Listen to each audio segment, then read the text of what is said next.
Bangweulu, you come through, sorry. Thank you, Madam Speaker. I was almost getting heart attack. I would like to agree with the Vice President that the waiver on fuel was introduced in 2020 by PF. I just wanted to agree. But my question is this.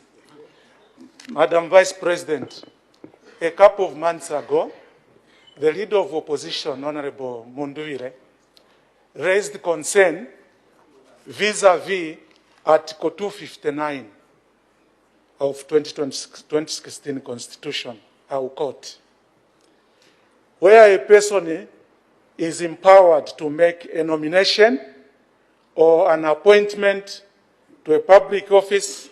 The person shall ensure, our God to be, that 50% of each gender is nominated or appointed from the total available position unless it is not practicable to do so.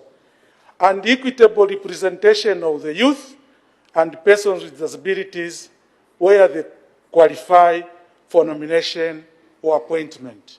This question was brought to the attention of the Vice President a few months ago, and the answer was in threefold. She said, one, we must give the President time to appoint, as prescribed by the Constitution.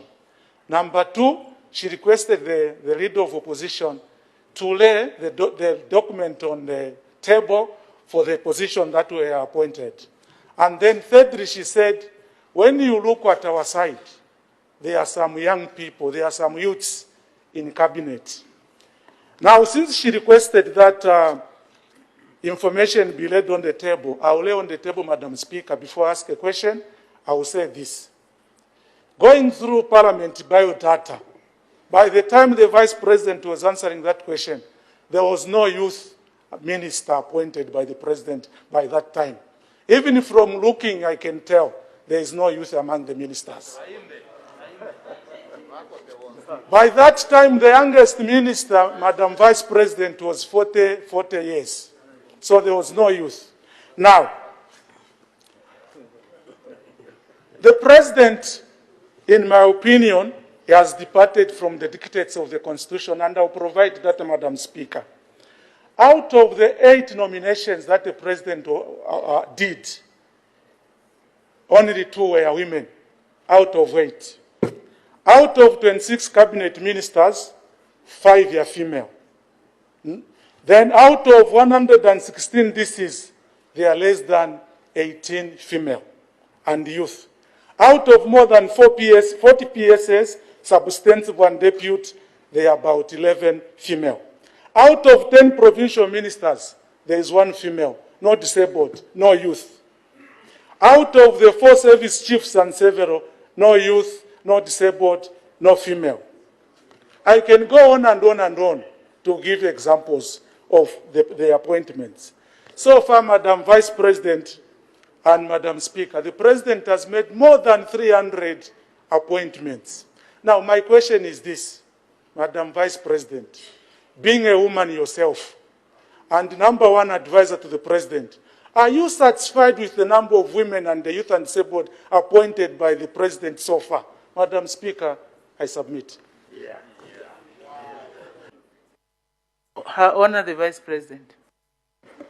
Madam Speaker, let me start by thanking you for that guidance. And therefore, all the statistics that he has given, even though I honestly, standing here, I could have forgotten. I don't even remember that specific question he is referring to.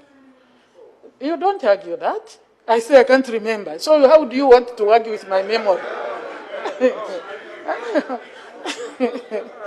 If I was to answer, but what will I answer? He hasn't laid on the table the information he alleges to have. I am still answering, colleagues. Here, let us talk. Let us not fight. This is one house, madam, where unity must be seen. And we should address real issues.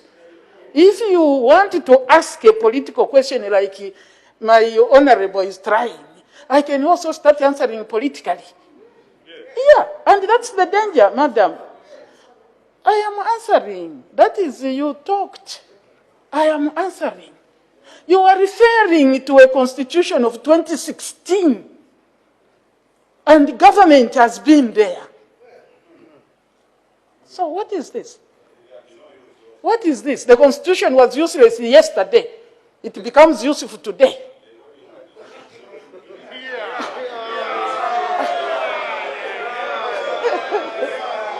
Don't worry.